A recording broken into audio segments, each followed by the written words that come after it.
This is a WWN Publishing Group recording. Copyright 2017, all rights reserved. This is an abridged version of Night Takes Pawn, Book 1 of the Red Knight series by Martha Sweeney, to make the story appropriate for all listeners on YouTube. Read to you by the author. If you want to read the complete story, you can find the ebook or paperback online. Links are provided below in the description. Chapter 4, Night.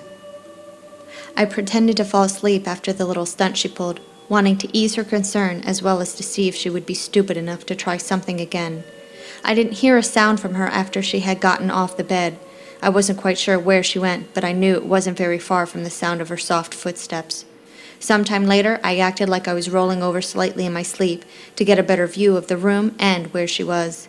It took me just a few seconds to find her curled up on the floor against the wall that's between the closet and bathroom. There wasn't enough light to determine if her eyes were opened or closed. Quietly, I watched to see if her movements or breathing indicated that she had fallen asleep. She didn't move when I slowly got off the bed and headed in her direction. Her body bucked a little when I went to scoop her up. "I'm not going to hurt you," I soothed in a low voice. "I'm just going to give you the bed." Her body was rigid and unmoving, though I knew she was awake. I lifted her gently and carefully made my way to the bed to not spook her further. "Here," I said, placing her on the bed and pulling back the blankets. She remained still as I reached to grab the other pillow and moved away. I tossed myself on the long chair that rests against the foot of the bed. I listened to her breathing, waiting for her to finally fall asleep before I allowed myself to do the same. The clicking sound of the safety being switched off woke me. Without hesitation, I snatched the gun from her hand and pointed it back at her as she straddled me. "I told you I wasn't in the dacking mood," I quipped, finding a little humor in the situation. I have to give her credit. She had balls to try again. "Go back to bed and I'll pretend this never happened," I said. She took the end of the pistol and positioned it against her chest, daring me to pull the trigger. I said, "Go back to bed," I repeated, adding just enough anger to scare her. She pressed her body forward, not caving to my command. "Woman," I huffed. My finger clicked the safety back in place, and I lowered my weapon to the ground. "Go to bed." She didn't budge. "Fine," I sighed. "If you want to sleep with me, then fine. We can manage on this tiny dacking bench, but if you try any more shit, I will tie you to the dacking bed." She pressed her chest to mine, and that's when I caught a whiff of her scent, sweet and spicy. It was taking everything I had not to throw her down on the bed and dack her into submission. Her breath teased my neck, and I squeezed my fingers tight into my palms as to not run them along her body. She shifted slightly, and that's when I realized what she was trying to do. "Fine," I said as I grabbed her by the sides of her arms and hurled her onto the bed. "Have it your way."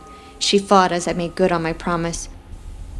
She tried to bolt for the bathroom when I snatched a piece of the drape off the bedpost and wrapped it around her first wrist. It took my entire body weight to hold her down and get the first arm secured. Her legs flailed a little until I sat on them and tied the other wrist. "Don't be mad at me," I laughed, watching her yank at the restraints. "I warned you." Her legs flew out, trying to clip me as I got onto the other side of the bed. The second I laid down, her feet were trying to push me off. "Woman," I called. "If you don't dacking stop, I will hike your dacking dress up and have my way with you. So, it's your choice. Either stop and we both get rest, or don't, and I'll dack you until you pass the hell out." She heeded my warning. "Good night," I said. My watch now says that it's 6 in the morning. The chick is passed out, so I untie her to allow her to sleep a little more comfortably. I make my way into the bathroom, needing to relieve myself. I close the door most of the way, wanting privacy. As I step out of the bathroom, I find out quickly that she's no longer in bed. The sound of the gun cocking in my left ear makes me duck. That's the first time sleep has rendered me dumb about my surroundings and situation. It won't happen again. I get the weapon from her easily and pin her against the wall with my hand around her neck. "Not fast enough," I tease in her ear. My fingers squeeze around her throat just enough to block some airflow, wanting to scare her from considering on dacking with me ever again. "I give you credit. You've got balls." Her nose flares and her chest heaves as her hands grip my wrists as if it'll make a difference. There's anger and determination in her eyes which turns me on.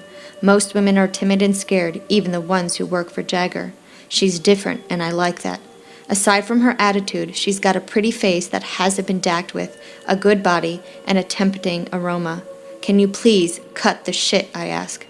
At least, wait until I've had a cup of dak and ganamo. Then once I've had my gadamo, if you still want to antagonize me so I'll dak you like you need me to, then I'm all yours, darling. I ease my grip on her neck. She nods swiftly, and then I release her.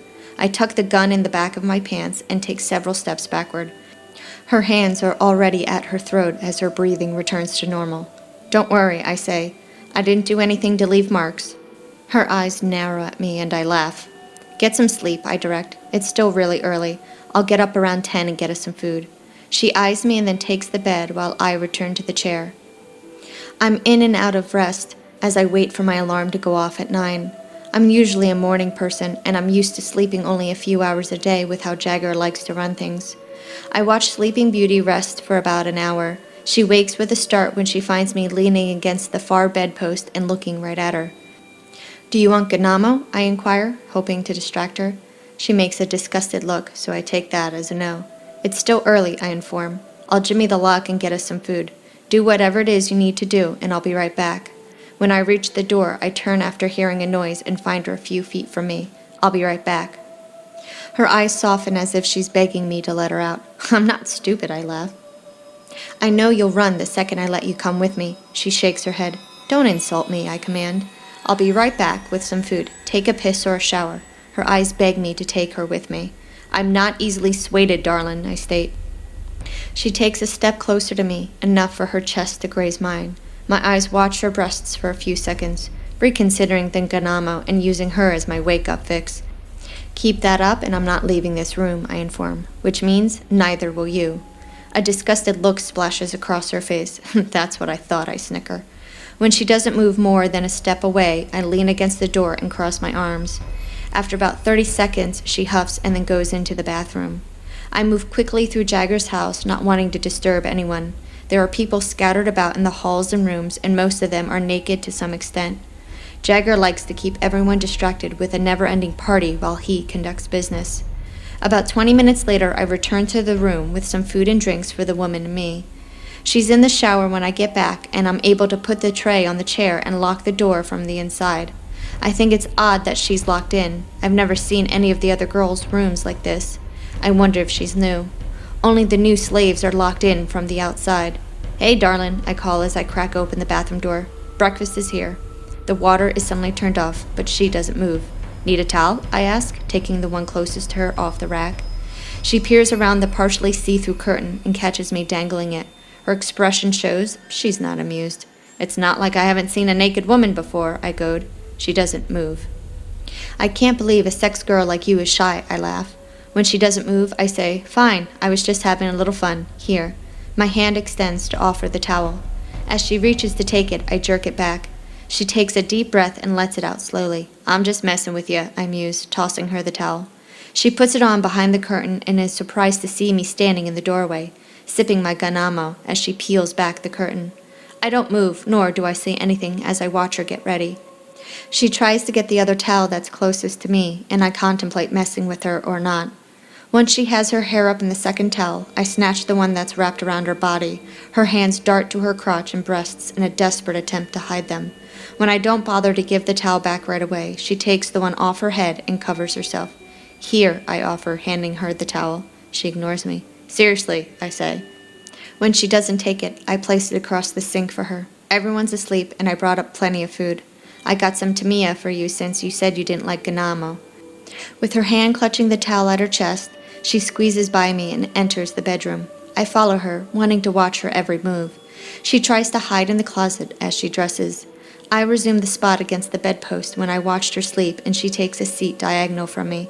We watch each other cautiously as we eat in silence. Once we're done eating, I take the empty tray and dishes back to the kitchen. When I return to the room, she seems a little shocked and nervous. It wouldn't look good if they didn't find me in here with you when they come back sometime today. I comment, What's your name? She stays seated on the bed and doesn't answer. Can you even talk? I ask. This is the end of this chapter. Thank you for listening. I hope you're enjoying the story so far. To read the full, unabridged version, you can find a link in the description below. To find out about new releases before the general public, be sure to subscribe to my newsletter. Also, to be notified when the next chapter is published, make sure you subscribe to my channel.